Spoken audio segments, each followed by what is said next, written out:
Hello students, how are you? I hope you all are good students. So today we are going to recite a poem which name is students on killing a tree. Let's begin with warm up. You must have observed people cutting down trees, but can they kill a tree? Is it easy to do so? In this poem, the poet tells us about different methods of how to kill a tree. Do you think he is really jealous of trees and wants them to be killed? Or is he sarcastic towards women of folly of destroying trees and forest? Read the poem and decide yourself. क्या बच्चों कभी आपने ये observe किया है कि पेड़ों को काटा जाता है? जब देखा हो आपने, क्या पेड़ों को मारना रियल में इतना आसान हो सकता है? ऐसा है तो इस पोम के अंदर बच्चे जो पॉइंट है वो डिफरेंट मेथड्स बता देता है कि how to kill a tree. क्या ये जो मेथड बताने का तरीका है बच्चे कि कैसे पेड़ को मारा जाता है, तो पॉइंट जो है वो रियली जेलस ऑफ ट्रीज है क्या? ज्यादा ही मतलब जेलस है ट्रीज को लेकर, या रियल में उनको मारना चाहता है, या फिर वो ऐसा सार्केस्टिक है उन लोगों के लिए, जो ह्यूमंस के लिए, जो रियली में ट्रीज को डिस्ट्रॉय करते हैं, फॉरेस्ट को डिस्ट्रॉय करते हैं, उनको खत्म करना चाहते हैं। तो उस बेस पर ये पोम है बेचा, इसको रीड आउट करेंगे और डिसाइड करेंगे अपने आप से क्या सोचते हैं एग्जैक्टली पॉइंट उसके बारे में। क्या वो जेलस हैं या रियली में वो चाहते हैं कि पेड़ों को सेव रखा जाए और उनको कट नहीं किया जाए। It takes much time to kill a tree, not a single jab of knife will do it. It has grown slowly, consuming the earth, rising out of it, feeding upon its crest, absorbing years of sunlight, air, water, and out of its leprous hide sprouting leaves. It's such a बेटा क्या मतलब? पेड़ों को काटने के लिए, उनको किल करने के लिए। ओके, तो इतना इजी नहीं है कि वो थोड़े से टाइम में सिर्फ आप नाइफ से काट दोगे उसको, और नाइफ से काटने के बाद ही आप इजीली उस ट्री को खत्म कर पाओगे, मार पाओगे। नहीं, ये तो एक स्लो प्रोसेस है जो कंज्यूमिंग कर रहा है अर्थ के अंदर से। अर्थ उसको कंज्यूम करती है, उसको धीरे धीरे ऊपर उठाती है, राइजिंग करती है, उसको फीड कराती है और एब्जॉर्ब करती है। वो सनलाइट एब्जॉर्ब कर रहे हैं, एयर, वाटर, सब चीजें उनके अंदर छुपी हुई हैं। तो इतना इजी नहीं है, और अगर आपने ऐसा किया, उनको काटने की कोशिश भी की, तो दोबारा से उसमें स्प्राउट आ जाएंगे, दोबारा से छोटी छोटी पत्तियां आने लग जाएंगी। So hack and chop, but this alone won't do it. Not so much pain will do it. The bleeding bark will heal, and from close to the ground will rise curled green twigs, miniature bough, which if unchecked will expand again to form a size.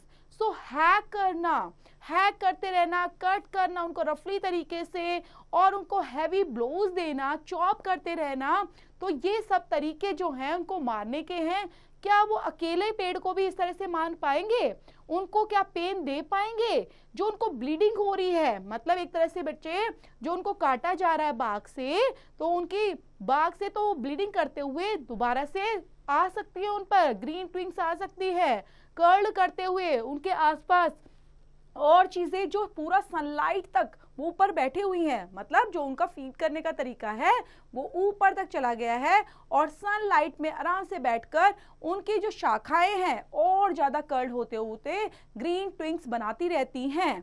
तो आप जब ऐसा करोगे तो आपको क्या लगता है कि वो दोबारा से फैल नहीं पाएंगी? आप उनको एक्सपेंड करने से रोक सकते हो? तो क्या इन चीजों को अनचेक्ड करे बिना आप ऐसा कर पाओगे कि इनका जो एक्सपेंड का तरीका है तो उनको रोका इजीली जा सकता है तुम्हारी मदद से? मीन्स जो तुम मदद कर रहे हो ना, पेड़ों को मारने में जो मदद कर रहे हो, जो उनको पेन देने में मदद कर रहे हो, उनको जो उनकी ब्लीडिंग देने में तुम ऐसी मदद कर रहे हो, तो ये जो तुम्हारे तरीके हैं ये रियल में क्या किसी ट्री को एग्जैक्ट तरीके से, पूरे तरीके से खत्म करने में कारगर होंगे साबित? No, the roots is to be pulled out of ensuring earth. It is to be robbed, tied and pulled out, snapped out. नहीं, जो रूट है वो दोबारा से निकल जाएंगी। आप देख पा रहे ना बच्चे, जो रूट हैं वो दोबारा से निकल जाएंगी, पुल्ड आउट, क्योंकि जमीन उनको दोबारा से हेल्प करेगी। आप चाहते हुए भी उनको नहीं मार पाओगे, क्योंकि अर्थ उनको प्रोटेक्ट करती है, उनको रॉब करती है, उनको टाइट तरीके से टाइड करके रखती है अपने अंदर, और पुल्ड आउट करती है धीरे धीरे, स्टेप्ड आउट और pulled out entirely out from the earth cave, और ऐसा लगता है वो अर्थ की केव से, गुफा से दोबारा से बाहर आ रहे हैं, उनको कोई खींच रहा है, बाहर निकाल रहा है। And the strength of the tree exposed, the source white and wet, the most sensitive hidden for years inside the earth। और ये सब चीजें बहुत सालों से चलती आ रही हैं, इसके अंदर छिपी हुई हैं, काफी सेंसिटिव है, हिडन है, ये वाइट भी है, ये वेट भी है, और ये तरीके के अलग अलग डिफरेंट सोर्स हैं जो स्ट्रेंथ में हेल्प करते हैं ताकि ट्री को किस तरह से एक्सपोज किया जाए। Then the matter of scorching and choking in sun and air, browning, hardening, twisting, weathering, and then it is done। Then जो ये मैटर है बच्चा, जो अलग अलग तरीके से आप कर रहे हो, उनको मारने का, उनको डिकाइंग करने का, उनको ड्राई करते हुए, जो पेड़ हैं बच्चे, जब उनको काटते हो, ड्राइप करने की कोशिश कर रहे हो, उनको अपरूटेड करने के लिए, ताकि उन चीज़ों को आप कर पाओ कि वो पेड़ जिसके लिए आप करते जा रहे हो मेहनत, और जो सन और एयर सब के सब उसको हेल्प करते हैं उसकी ग्रोइंग में, लेकिन आप क्या कर रहे हो, उसके मारने में ही जुटे हुए हो। तो ये सब चीजें क्या दिखाती हैं, वो दिखाती हैं कि किस तरह से तुम किसी के लिए भी अपनी मानवता को वहां पर नहीं रखते, अपनी ह्यूमैनिटी को शो नहीं कर रहे हो, और एक पेड़ के लिए लगे पड़े हो उसको ड्राई करने में, उसको मारने में, जबकि हमारी और प्रकृति उसको बचाने में पूरा उसकी हेल्प करती है। तो प्यारी सी पोम है बच्चे, जो गिव पेटल के थ्रू लिखी गई है, तो इसको पढ़ेंगे, रीड आउट करेंगे अच्छे से समझते हुए, then you have to complete the exercise also बच्चे, जो रिलेट करती हुई है इस पोम से।